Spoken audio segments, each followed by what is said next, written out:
Estábamos comentando al inicio del programa que el Tribunal Constitucional había llegado a la conclusión por unanimidad de llegar a conservar el área de la cordillera Escalera. Es que en esta parte de nuestro país existe exploración y posterior explotación petrolera. Se está pidiendo que, o se está ordenando en todo caso, ya que es una sentencia de la máxima autoridad en ese sentido, que hasta la aprobación del plan maestro de esta área natural se detenga la exploración de las posibles o los posibles yacimientos en la cordillera Escalera. Y está con nosotros en el teléfono el director del programa de conservación de la Sociedad Peruana de Derecho Ambiental, el señor Pedro Solano. Buen día, señor Solano. Buenos días, ¿qué tal? ¿Cómo está? ¿Cómo está? Queremos primero, por favor, que nos ayude a contarle a las personas que nos están escuchando dónde queda la cordillera Escalera, cuál es la situación que se vive allí, para luego analizar la sentencia del TC. Cordillera Escalera es un área de conservación regional establecida en el departamento de San Martín.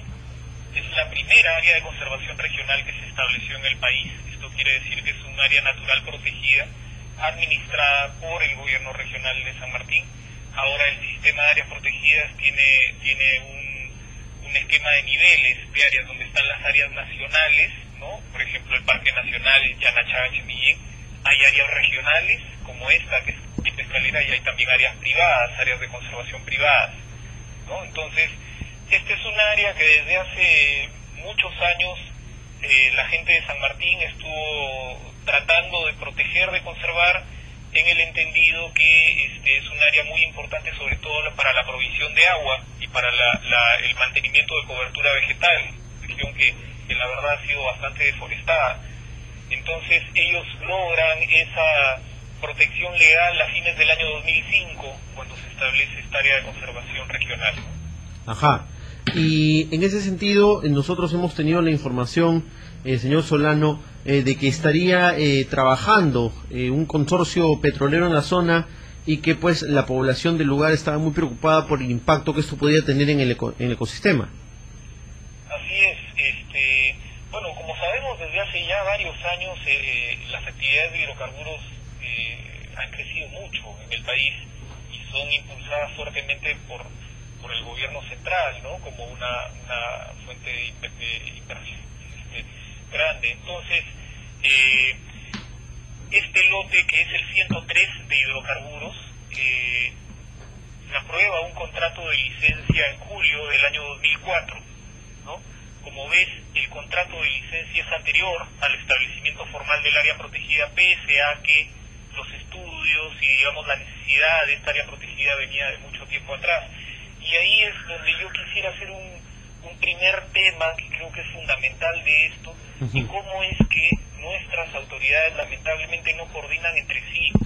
O sea, mientras el gobierno central está, creo, en su derecho de negociar lote petrolero para buscar inversiones al país, en paralelo hay un gobierno regional que está considerando muy importante una zona para el abastecimiento de agua, que no solamente es importante por un tema ambiental, sino por un tema económico, un tema de salud, un tema de vida, un tema social, etcétera. Está tratando de priorizar esa zona para lo mismo y no hay coordinación entre ellos. Entonces simplemente los dos asignan derechos de uso a un mismo espacio del territorio y ni siquiera se fijan si hay una compatibilidad o incompatibilidad entre esta superposición. Entonces yo creo que ese es un tema fundamental, que esta sentencia ojalá nos ayude nuevamente a ponerlo sobre la mesa y que lo podamos resolver para el país, porque, digamos, yo creo que el plan maestro al que le han encargado ver si existe esta compatibilidad o no, en verdad no es un instrumento adecuado para resolver un problema de fondo que es mayor, ¿no?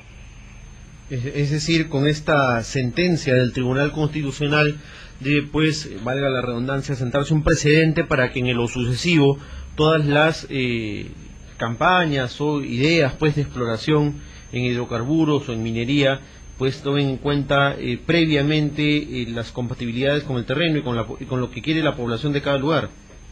Con lo que quiere la población y con lo que determina el ordenamiento territorial que va a fijar cada gobierno regional. O sea, creo que estamos dándole competencias a distintos órganos de gobierno y niveles de gobierno para tomar decisiones que a veces pueden resultar incompatibles. ¿no? Entonces creo que la coordinación es necesaria.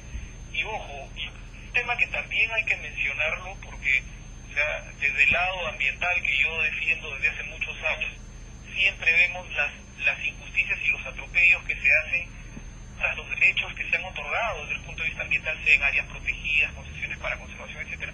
Pero creo que en este caso también hay que mencionar que en verdad la sentencia resulta injusta con la empresa.